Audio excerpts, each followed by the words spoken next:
everyone, and welcome back to another episode of the Virtual Success Show, where I'm joined by my co-host, Matt Maloof. Hey, Matt, how's it going? Excellent, Barb. And yourself? I'm good. Now, where in the world are you today? Because I know you're traveling a bit at the moment. I am. I'm on the beautiful Sunshine Coast of Queensland. And is up it in Noosa. Good weather?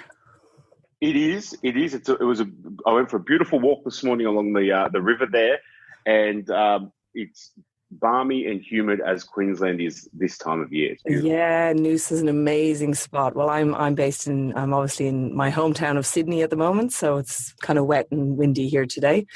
But today's show, look, I'm really excited about today's show because it's a topic that's close to my heart, and we're going to tackle the difficulty in getting offshoring right, and specifically the difficulty about recruiting, because that is literally the first step to get right. I know I hear it all the time with clients coming to our business who sort of say, look, I tried, I failed, how are you different? That's kind of what they're burnt out from the experience of trying this. And I know, Matt, you've had some stories like this as well. Even just yesterday, in a lot of the business coaching that I do, we're obviously trying to help people grow their business, but also increase their margins and their profits. And so using virtual assistants is one great way of doing that and getting great people to do things. But yesterday I'm in a meeting, and as soon as I broached the subject, this client was like, stop. He actually put his hand up, went, okay, stop.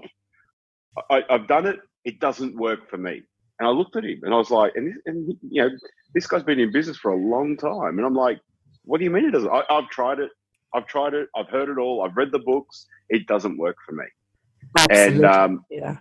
And I think what we want to really get out of this episode today is to dispel this myth, because Barb and I have a belief that it can work for everyone, but it's simple but not easy. Yes. And I guess what I really want to show today is, we've got almost 120 employees now in the Philippines, and I can tell you firsthand how difficult it is, but how successful and how rewarding it is when you get it right. So I thought, one of the biggest issues people face is recruiting. And it is one of our pain points as well at the Virtual Hub. It is probably the hardest part of what we do is right up there at the front at the recruiting end. So let's dissect this. Matt, I thought, I guess on our sales calls that come through, one of the questions we ask is, what's your biggest fear about hiring a VA offshore?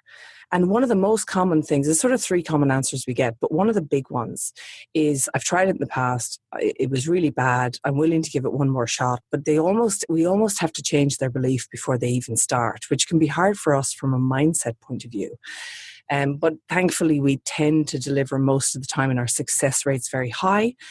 And I'm happy to share today the gold about how we get that high success rate. How does that sound?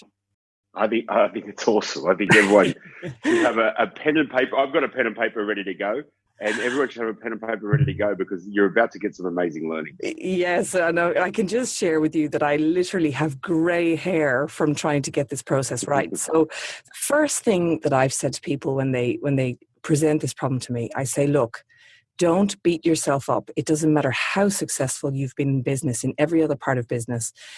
It doesn't matter how big or small your business is. It's irrelevant, because this is a whole new thing that is actually extraordinarily difficult to get right. So it's not that you failed. It's that you just haven't found the Holy Grail yet. And it takes years of experience to hone that. So just to give you a bit of insight, and I'm going to talk through these stats with you, but I've just looked at the last 6 months of last year of our stats in recruiting, and over 1,000 people applied for a job with us. And in the end, after an excruciating 6-week period, they have to go through, it takes about 6 weeks for us to whittle it down. We employed only 3%, right? Now that is an extraordinary cost on our business. It's exhausting, actually. We have a huge team, that have to manage that. But let's talk about the reasons why. Okay, so first of all, you've got people that will apply for a job, and anyone who's gone on Upwork will have noticed this. You'll get a million applications for a job ad. Some of them won't have even read the ad, right? So they'll be the wrong applicant from the right off the bat. So, of course, we have to whittle those people out. Then of the people who are kind of okay and look like we possibly could meet with them, when we invite them, they have to come into our office to actually come in for the starting of the process. Over 50% of them won't even bother to show up. They'll confirm, but they won't bother to show up at the time. Yeah, wow. Now, for me, it's a bit like dating. If you were invited on a date, and especially for women listening, and you're sitting in a restaurant and the bloke doesn't show up, well, you're an idiot if you give him another chance or even take a phone call. So for us, that is like, it's like step one. We actually blacklist. And for the guys on the show, make sure you show up. Yeah, half the battle is showing up. So you'll have like 50% of them will not show up. So it's extraordinary for me to admit that, but that's actually the truth. So then of the people that do show up, now here's the clincher. Now this is in the Philippines specifically, so anyone recruiting there, the people who don't show up first are the ones who are not going to show up for work on time. They're the ones that are not going to give you the work that you need. They're going to be doing sloppy work. They're going to say they're just basically, they've shown their character from the first moment of not showing up for the interview. So if that happens, move on. Second test that most people fail. So the next 50%, the majority of those that show up will fail our English tests. Now, English in the Philippines is a very strong second language. As you know, Matt, their English is very good. But the reality is the level of English that a business owner requires from a virtual assistant is way higher than someone who's just good at English. They need to actually be very highly proficient in English. And we have a number of tests that we put people through, one of which is called Berlitz. You can actually have a look at that.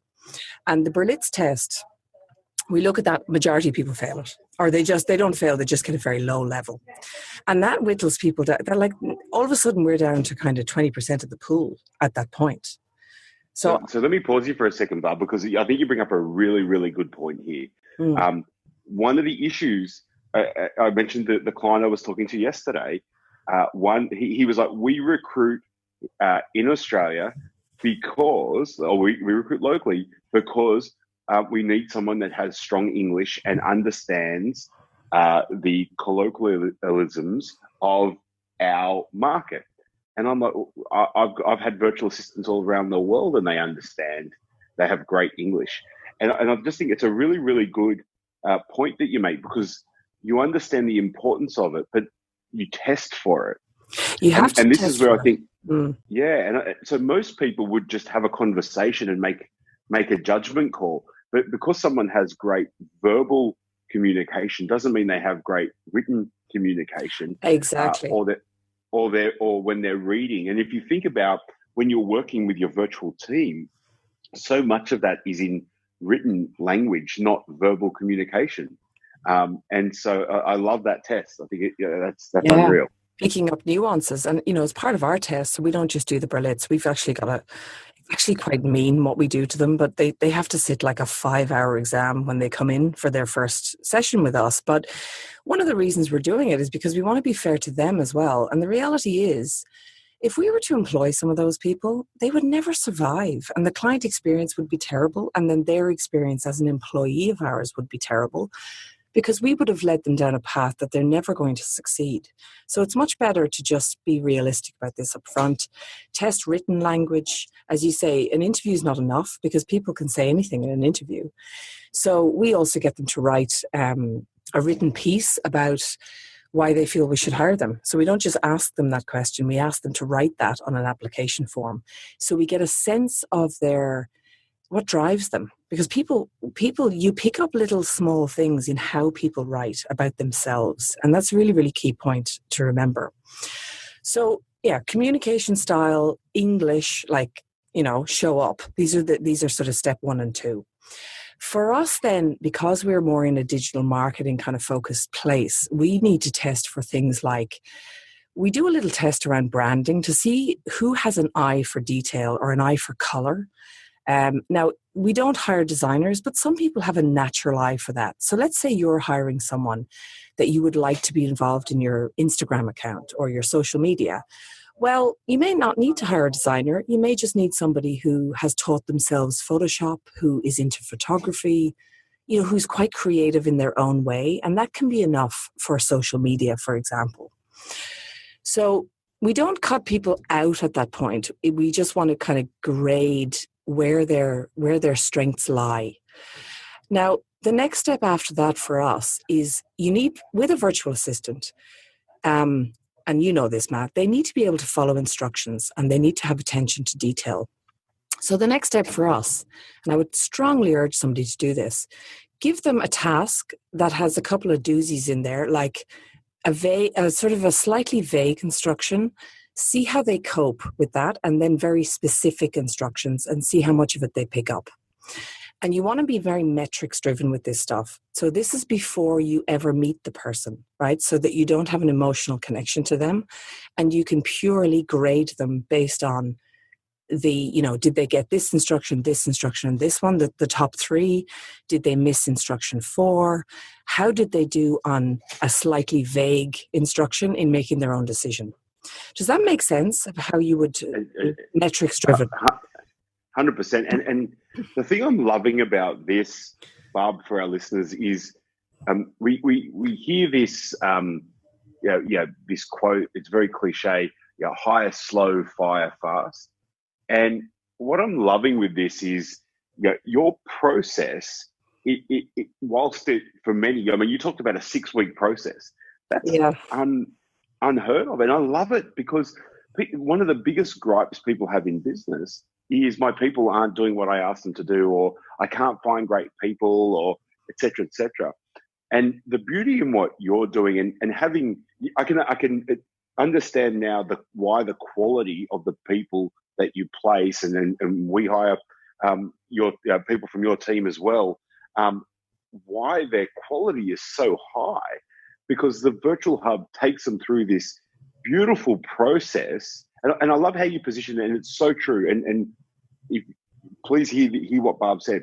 It's in their best interest as much as it is yours, because the last thing you want to do is set somebody up to fail. Yes. And this process is just, it's unreal. Like it's well, really we good. send them, for those that fail, for example, let's say those that come through that, the ones that don't show up, we don't bother. But the ones that actually went through this process and sat down for the hours in our office and tried really hard, we don't just say, sorry, you failed. We actually send them away with some pointers. We tell them how to succeed. And we say, you can come back and you can reapply in 6 months' time. So we're saying to them, you can go away and take what you've learned today. You can study how to become better. And if you really want this, we'll see you in 6 months' time.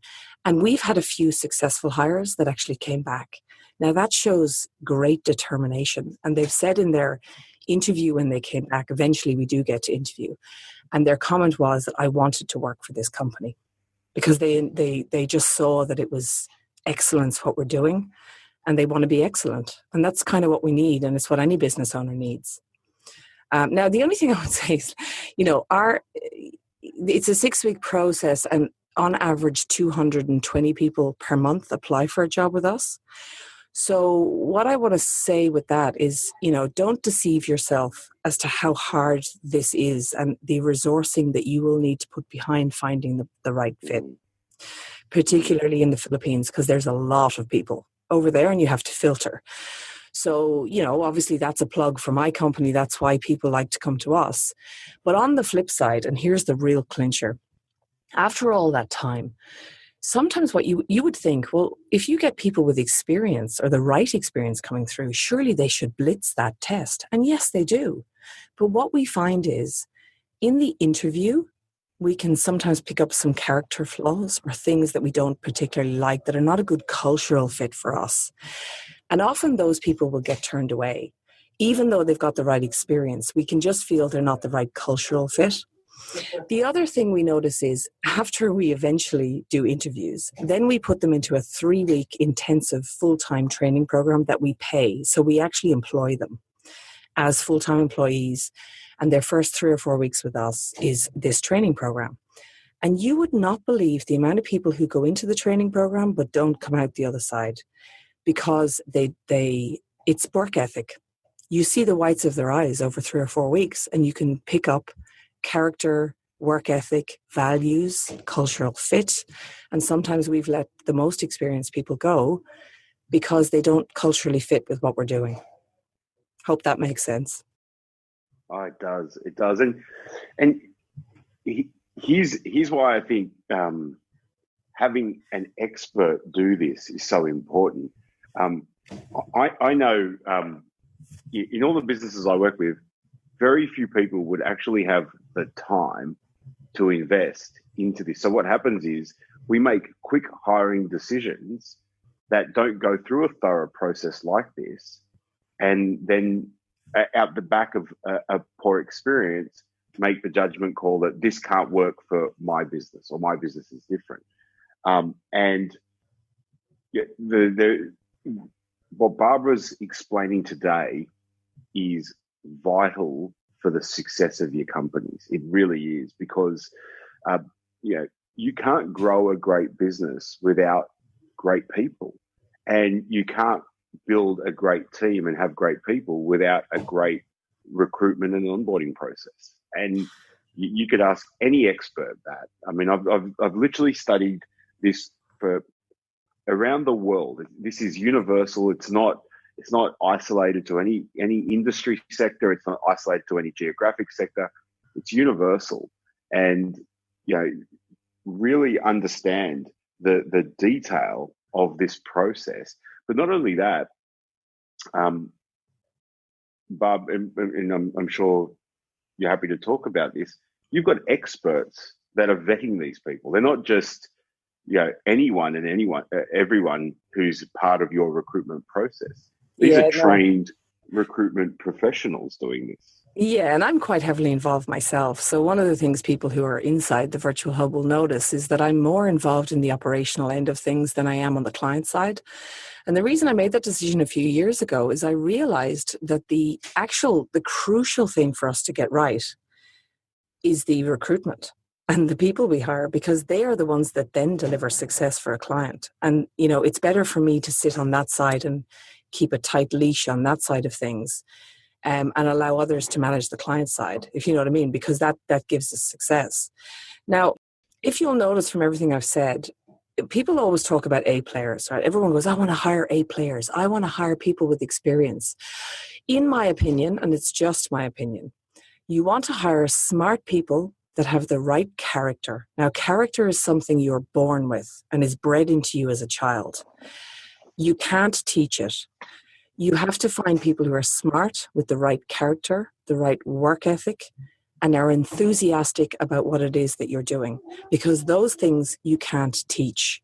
Skills and processes and everything else you can teach, as long as you've got the right character and a person who's smart enough with the correct level of English, for example.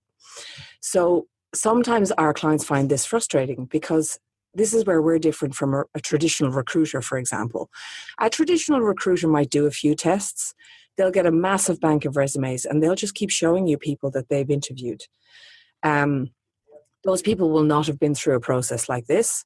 And therefore, the attrition rate and the failure rate is actually higher in those kinds of businesses. And that's why some people will say, well, I went through an agency before and it was a disaster. And unfortunately, it's because it's this difficult. But that means our lead times are longer. Sometimes clients get frustrated because they only meet 2 people, but our success rate is high.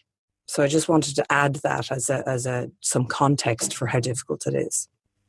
Yeah, absolutely. And I can't stress enough this. We hear about this. I love that when you talk about character, and that you can't teach this. The number of times I've seen this happen where often you'll make a bad hiring choice and choose the wrong character alignment when you're hiring too fast. You don't have a strong process, but also too that you haven't actually clearly articulated and set down what are the values of our company, what is important, and how do we align to that. and on previous shows, Barbara, we've talked about systems and processes and the like. If you get someone who's, as Barbara said, smart with the right character, you plug them into your system, your business system, they look like superstars. Absolutely. And then getting onto this business system thing, if you've got a rock star business system and you take ownership of that system yourself, you can plug any virtual assistant into that as long as you've gone through this kind of process. All you need is a great person who's smart enough, right, and who is the right cultural fit. You can, processes, you're not asking them to develop process because they don't have the context across your entire business. So asking virtual assistants to create processes in your operations manual for you, while some of them can help you with it, some clients are really misguided in how they're thinking about virtual assistants, as we've talked about many times, and therefore they try to hire people. They're sort of looking for a skill set that almost doesn't exist. And in the Philippines, people will make it up. They will actually tell you what you want to hear in interviews. And I haven't even touched on the HR aspect, which is things like background checks. Like nobody's doing proper background checks, but because we're a Philippine company with local HR staff, we can check police records. We do full medicals, so we can tell if somebody's taking drugs, for example. We've had that. We've had someone go right to the end of our training program, get hired, and then we had to let him go because his medical came back with some dodgy stuff. So, you would never pick that up unless you're being this rigorous. I love That's the this. tough part, right? This is what keeps me awake at night, is the medical. It's interesting. It's interesting though. I remember, so I've been using virtual assistants now for probably the best part of 8 years. And in the early days, I hired direct myself, largely because agencies like the Virtual Hub didn't exist. And I used to always be, you get their resumes and it was like a roll of toilet paper coming out with all the things that this person could do. And I'm like, wow, look, like this person's a superhuman. It's unbelievable, the experience. But to your point, a lot of the time they were just telling me what I wanted to hear, and they were trying to wow me. So they may have used a particular piece of software for, or heard it, or just heard of it. And now that's on their resume, and it's like, and you would have seen it as well. And to the trained eye, you start to learn that this is not the way it is, and unless you have a really, really strong and proven recruitment system, unfortunately, you'll make the wrong hiring decision. And I think we've all made those mistakes. The only way that Barbara's process is as strong and gets such great results is not because of the success she's had with it. It's all the mistakes that she's made in the past. Oh yeah, I've been burnt to this too. point. Yeah, I mean, we've refined this over years and years and years, and you only learn this from doing it at scale. Hiring at the volume that we need to hire.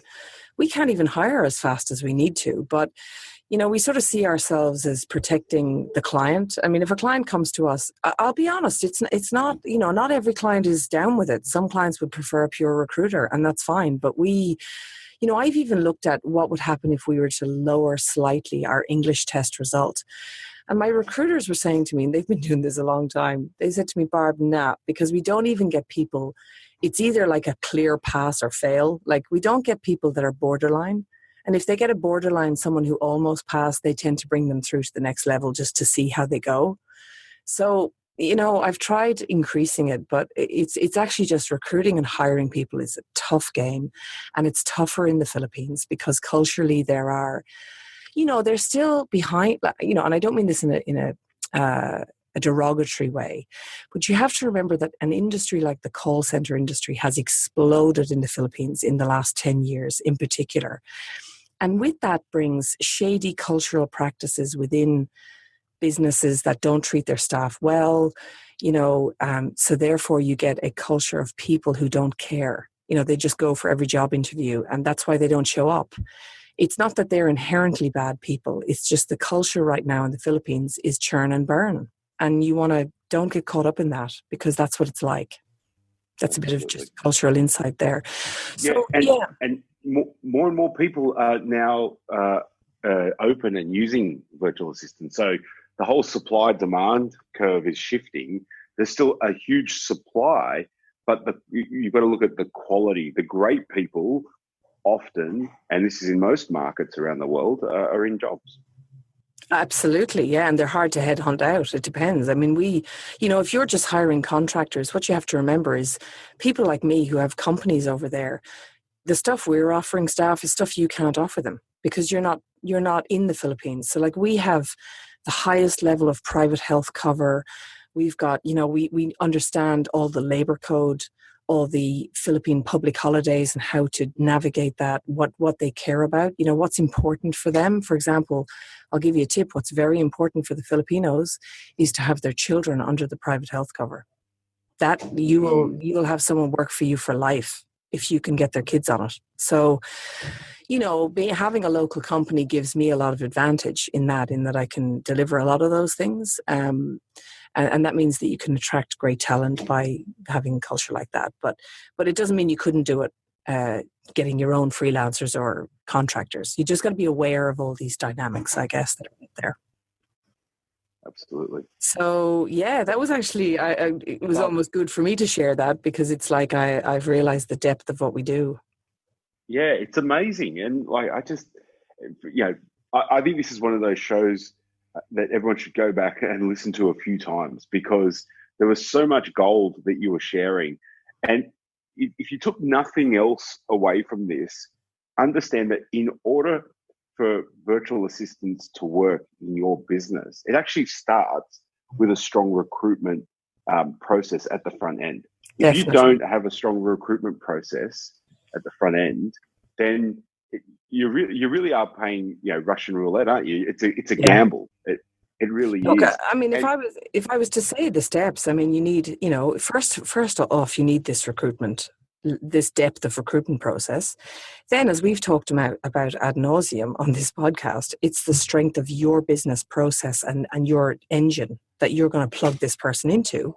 And then the next bit after that is your things like HR, employee engagement, treating people like they're part of your culture, all that sort of stuff. And if I could think about, those are kind of the three big prongs of how you get loyal, engaged, happy people who love working for you and will build your company for you. But if you don't get those three things right, you can end up very frustrated. Yeah. Well, Barb, just in closing, was there anything else you wanted to add? Because I mean, I've got 2 pages full of notes here. It's been amazing. But is there anything else that we should? Having that right process, choosing them right. I think the thing I would add is just it's making sure you don't cut corners. Yeah, don't. You'll pay for it later. Too often. You will. I see so many people going, I don't need to do a reference check. I don't need to do the English test. I spoke to them and they've got great English. The moment you cut corners on a proven process, it exposes you to challenges. Yeah, and look, the thing I would add to that is be 80% metrics, 20% personality, because they have to be a right personality fit for you. But do the metrics part first. So all your testing needs to be metrics based so that you're unemotional. Because if you're like me, the minute you meet someone, I mean, I'm not allowed to interview people. I think I've shared this before because I just fall in love with everyone and I see the best in everyone and I want to give everyone a job. So it's better for me, like I don't get involved in any of the meeting of anyone, but I look at the data. So I'm supplied with all the data and the decision making from my team. So yeah, just stick to your metrics. And the same goes for KPIs and when you're eventually, when you're growing people within your business, try to focus a lot on the metric side of it so that you're actually getting real data that you can make proper decisions on. Because at the end of the day, you're running a business, not a charity. So I'll finish on that. Fantastic. Well, thank you, Barbs. Thank you so much for sharing this with us today. It really is.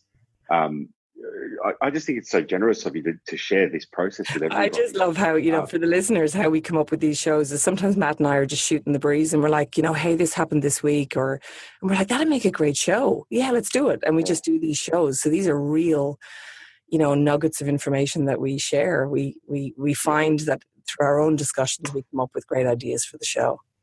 Yeah. And just on that, if you've enjoyed this episode and others, we'd love for you to leave us a review, share it out there in social media. And also, too, if you've got any particular area that you would like us to do a show on, a challenge you're having, wins that you've had when it comes to your virtual teams, we've got the Virtual Success Show Facebook group. So please share that with us or reach out to us. We're always looking for great show ideas. But other than that, Barb, you have an amazing day, and I look forward to our next show. Yeah, great. Thanks, guys.